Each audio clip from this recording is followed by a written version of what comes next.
All right, good afternoon, everybody. I am Jessie Rice. I am the media rep for the FBI.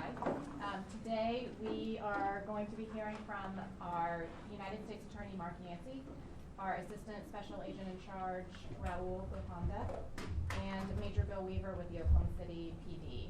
All of them will give a brief statement on this investigation, and then we will allow for questions and answers after they are done speaking. I'm Scott Williams. I'm the criminal chief here, and I'm also serving as the public information officer. And thank you for coming and your interest in this case. I do want to emphasize that there's a limit to how much we can say today about the investigation. So we'd like to share what we can, but I hope you'll understand that there are some things about the investigation that we just can't share at this time. So thank you very much. Gentlemen?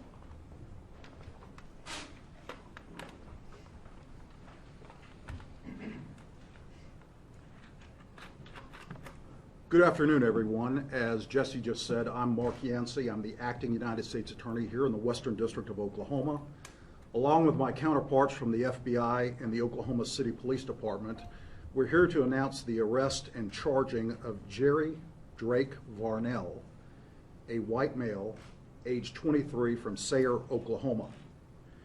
Early Saturday morning in Oklahoma City, Mr. Varnell was arrested by members of the Joint Terrorism Task Force, that's an FBI group here in Oklahoma City, after an 8-month-long investigation. Yesterday, we filed a criminal complaint in federal district court here in the Western District of Oklahoma, charging Mr. Varnell with the attempted destruction of a building by means of an explosive. That's a violation of Title 18 of the United States Code, Section 844. If Mr. Varnell is convicted of this offense, he could serve not less than 5 years in prison and a maximum of 20 years in prison. We anticipate that Mr. Varnell will make his initial appearance in court today at 3 p.m. before United States Magistrate Judge Sean T. Irwin. We also expect that we will seek an indictment from the grand jury within 30 days. I want to thank the FBI and the Oklahoma City Police Department and all of the other members, federal, state, and local, who participated in this investigation through the Joint Terrorism Task Force. They've done extraordinary work in this case. Before I turn it over to my FBI counterpart, I want to remind the public that at this stage of the proceeding, Mr. Varnell is presumed innocent until he's proven guilty beyond a reasonable doubt.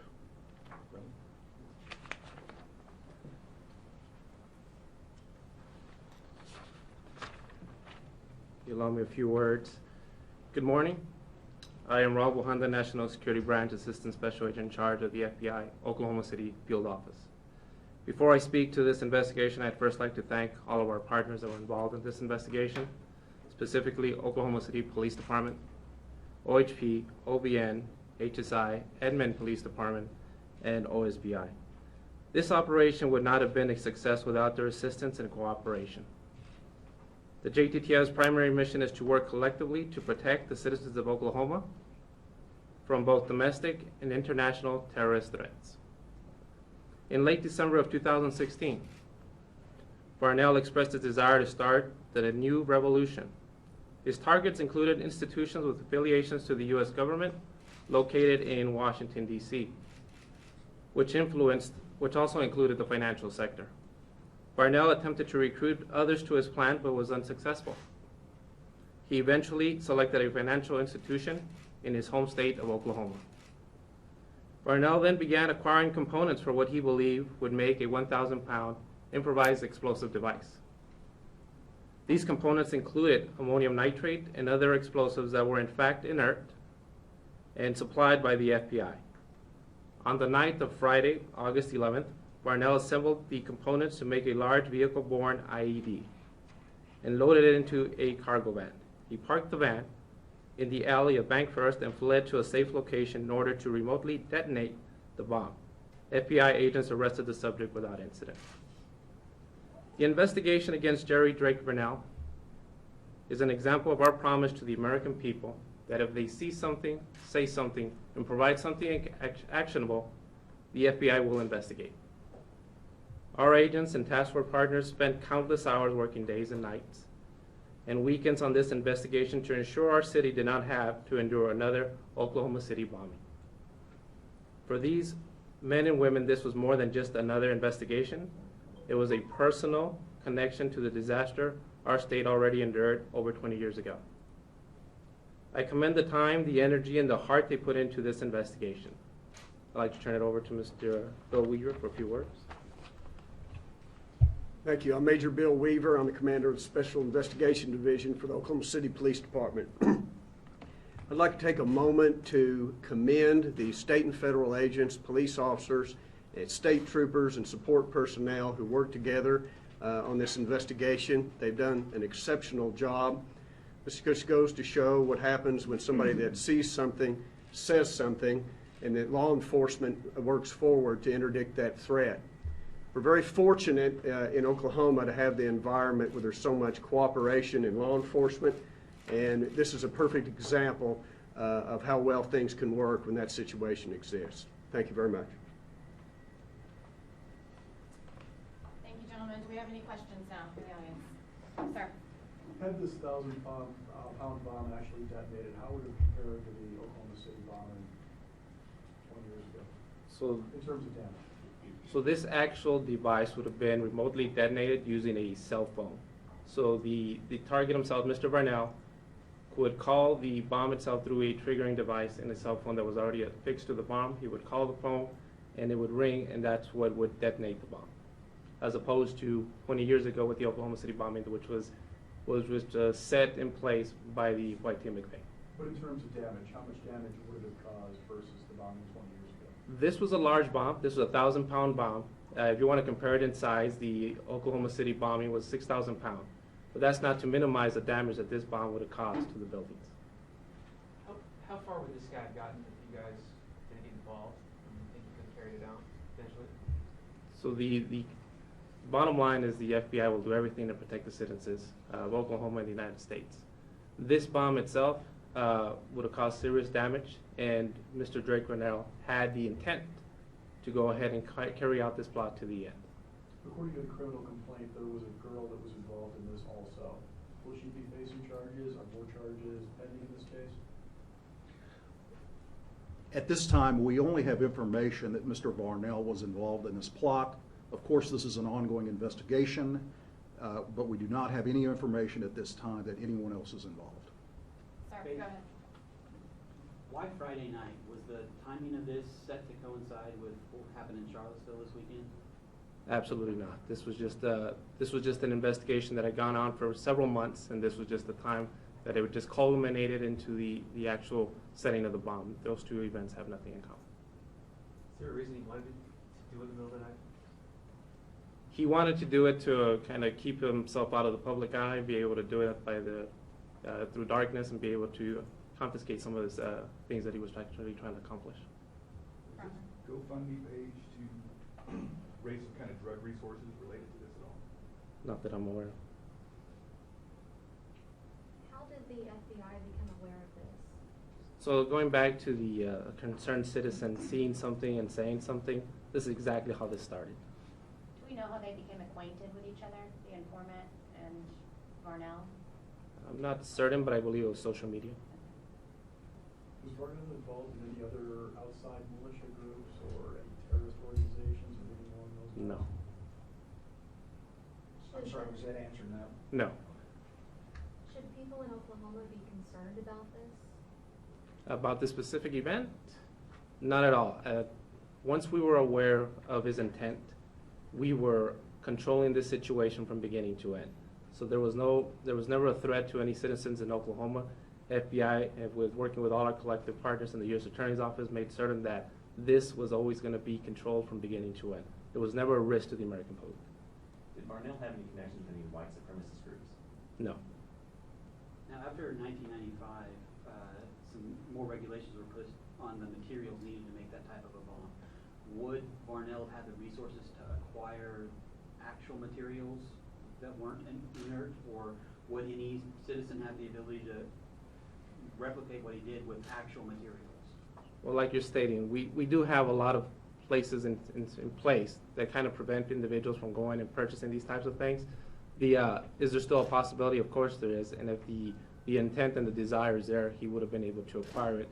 That is why it was crucial that the FBI was placed at the beginning of this investigation when we came to know about this and stayed through it throughout. Whose custody is he in right now? Are you allowed to say that? He is currently in the U.S. Marshal's custody, again, in anticipation of his initial appearance this afternoon. Is there a certain jail that they take those, does he defend or? That will be up to the United States Marshal Service. So take us back through this, I guess, past Saturday night. He went through all these motions thinking he's actually really gonna blow a building up downtown. Is that correct? Yes. So you said it was in an alleyway there next to the Bank First, is that correct? Right. There was the loading dock that's right in that alleyway.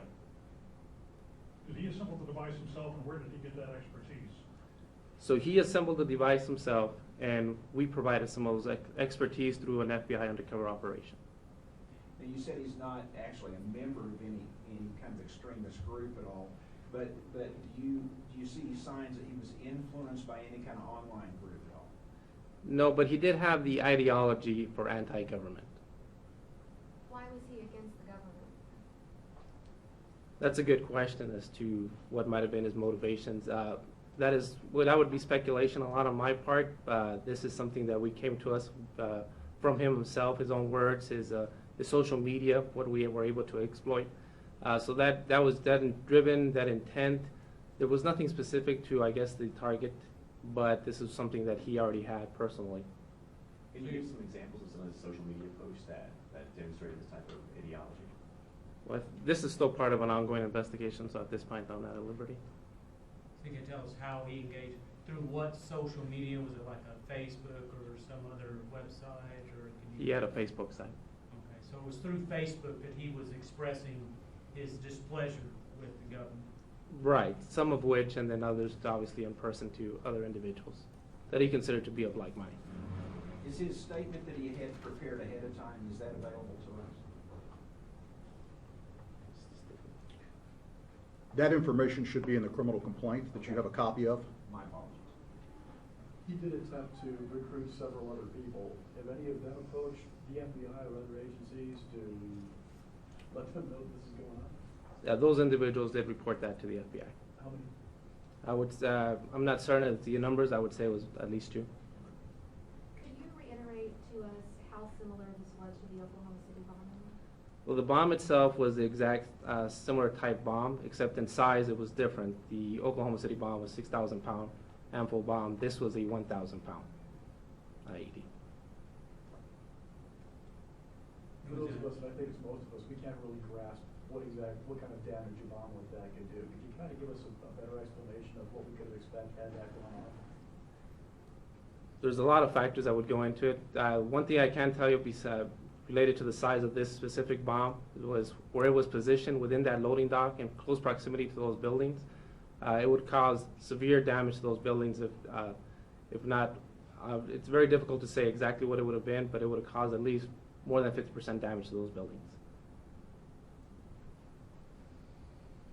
Is there a reason why he shifted from wanting to bomb the Federal Reserve to the corporate bank?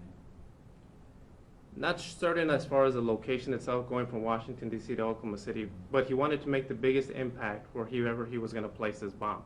And in his mind, this would have been the biggest impact in Oklahoma. Because of Oklahoma City?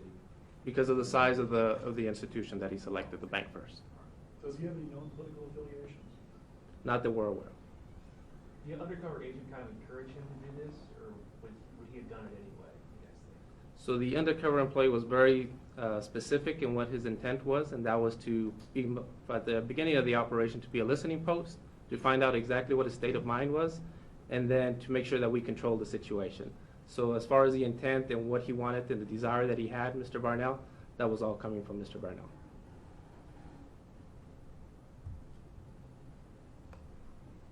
Do you know, did he choose that type of explosive specifically? That was his? Yes, sir. He wanted to go ahead and replicate the Oklahoma City bomb. And you say he acted alone. Is there reason to believe that he might have influenced other people, or there might be other people out there with similar So we knew he was trying to influence others because we had an ongoing undercover operation, and also the concerned citizens that came with this initial information to the FBI. How long has he been in Sayre, Oklahoma? That I am not aware of. What, you know? All No. his life? Is he lifelong? We don't have that information. Don't have that information? He was, according to the criminal complaint, he was living with his stepfather and mother, and there was a bunker on the property. Can you explain to me what this bunker was all about? So that's where he was residing. As far as why he wanted to have a bunker, I think it just goes along the lines of being anti-government and the ideology that he was maintaining. There's really no rhyme or reason as to why he decided to have a bunker at his parents' house. Did they put a bunker in, or did he put the bunker in, or do we know? That I am not certain. You know what was inside his bunker? So he had his just regular things that he would have to be able to live, a bed and those types of things. But we were very specific as to, we just wanted to make sure that we identified where he lived and where he was residing. Were there firearms inside his bunker? I'm not aware.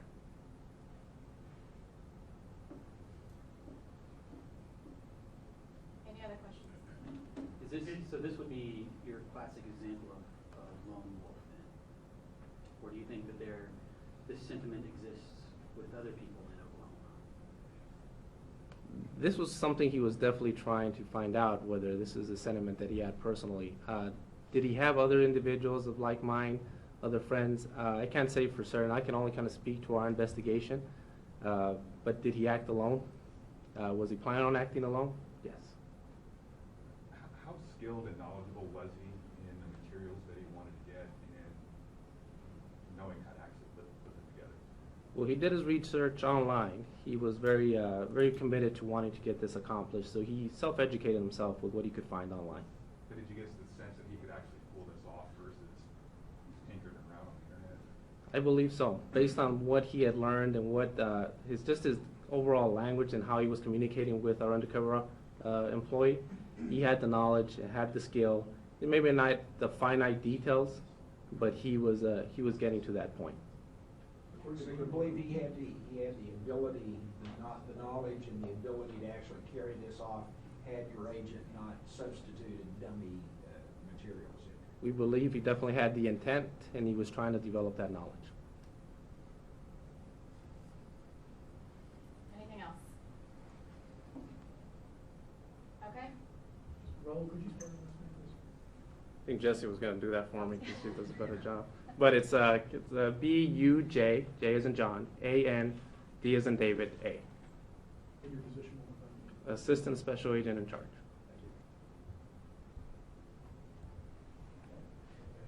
All right, thank you guys for coming. If you have any more questions about the spelling of Raul's name or anything else, you can come talk to me.